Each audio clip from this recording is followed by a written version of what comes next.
Okay, so I'm going to show you guys how to quickly edit a photo. We're going to go to the Diptic app. And then here I'm just using whatever collage size that I want to use. So I just used a square just for one image. And then I'm just trying to center it here to get the most even photo. And then after this, we're going to save it. And then I go into Facetune. And then I'm going to open that photo up again. And then I usually start off with the smoothing tool. So we're going to go to the smooth tool. And then what we're going to be doing is just kind of smoothing out the skin. I don't touch the eye itself, and I don't usually go up on the lid very often.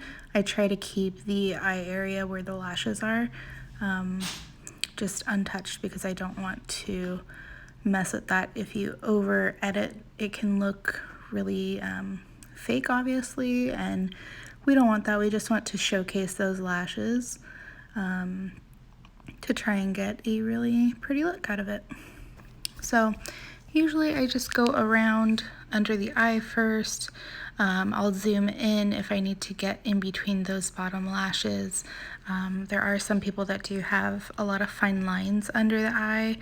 And so for that, I try and get really close and get in there. But if it starts to look a little fake, then I'll start erasing some of that and just let that texture be. And then we're going to go up around here under the brow bone. Now, if somebody does have like a lot of stray hairs, you can use the patch tool and just remove those. But here in this case, she doesn't have a ton going on. She just had some very fine hairs under there. And then here I'm just kind of zooming in, getting under those bottom lashes, like I said, just to kind of smooth out those natural lines there. And then I'm going to show you before, after with that. We're going to save it. And then we are going to go in with the patch tool. And what the patch tool does is you basically just take one section and you cover it with another. So you can remove blemishes this way. You can remove, like over here she had a couple like, these are like scabbed up acne lesions. So we're going to kind of remove that as best we can. And it will automatically go to an area for you, but I suggest kind of like moving it around yourself and seeing what looks best, because sometimes it doesn't blend in that well, or you might see like that circle from the patch tool. Then these areas that have hair, you do want to be kind of careful with those because you don't want to like add hairs in where they don't need to be. Okay. So here I'm just trying to line that up on the side.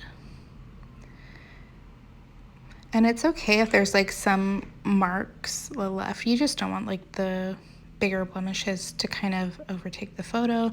That's why we get rid of them. Okay.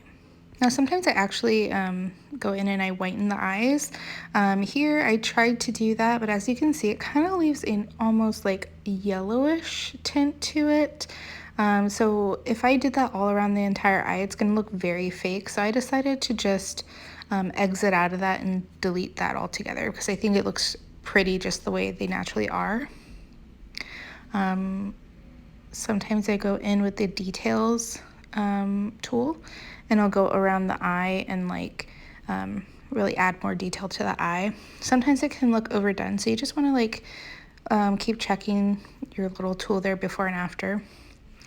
And then here I am going into the tones tool, and you want to use the picker to pick the section where you want to pick up that color, and then you click on the tones tool again, and then you basically just color in around the skin. And what this does, it just kind of creates an even canvas. So this is really good if you have somebody that maybe has like dark circles under the eye, or maybe you have a lot of like shadow, or you just kind of want to give an overall very smooth, even tone to the skin. This is a really great tool to use. I actually haven't been using this tool for too long. I usually left the skin alone, just smoothed it out. But I've been finding that it's really good if you want to do like close-up shots that you want really clean. It works really well. However, if you overdo it, it looks very fake. So you want to kind of go in, erase, and add in as needed. Sometimes I don't even touch above the brow. Here I am going to touch up just a little bit, but sometimes going above the brow, it's when it looks a little cartoonish. Yeah, so anyways, here we are just evening out that skin. And yeah, it's starting to look really good.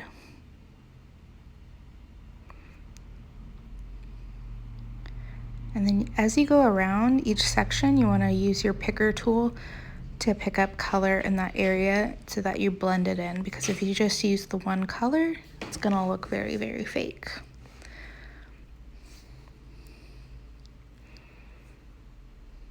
So you can see before and after there.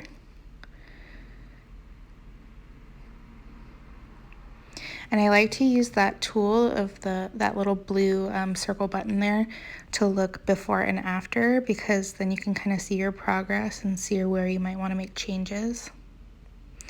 And then as you can see up here, I'm actually erasing up top because I colored it right around where that line is up top, the border.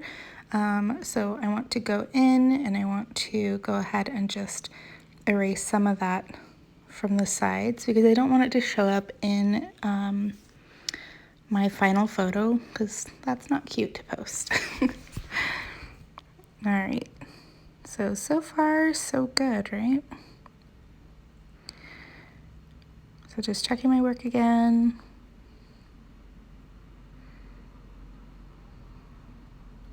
And then over here, I believe we are just touching up. If you notice there on the bottom left, it had like almost like a marcation line where you can kind of see.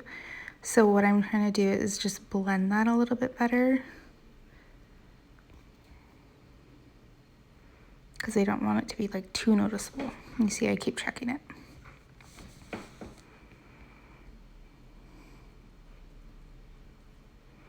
So it looks a little bit better that way.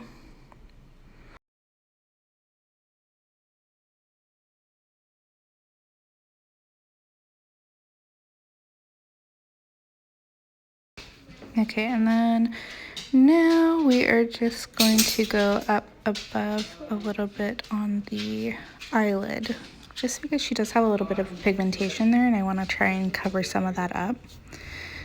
Just for aesthetics reasons. I mean, honestly, you could have left it and it'd be fine. So there you have that.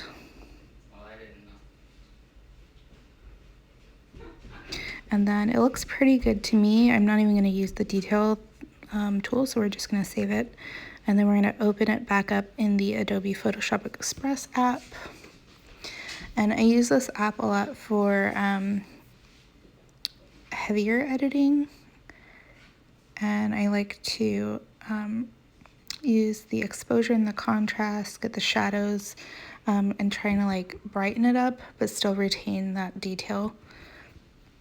So that's what we're doing here. So when we brighten, we're kind of losing some of that contrast and some of that shadow. So we're gonna add that back in.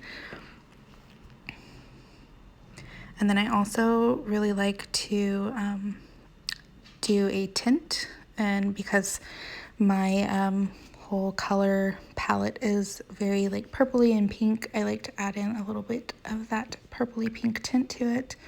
And then here we were using the clarity tool and the sharpening tool, and that really gives it a more crisp look. I didn't even use that part. Okay, and yeah, that's it.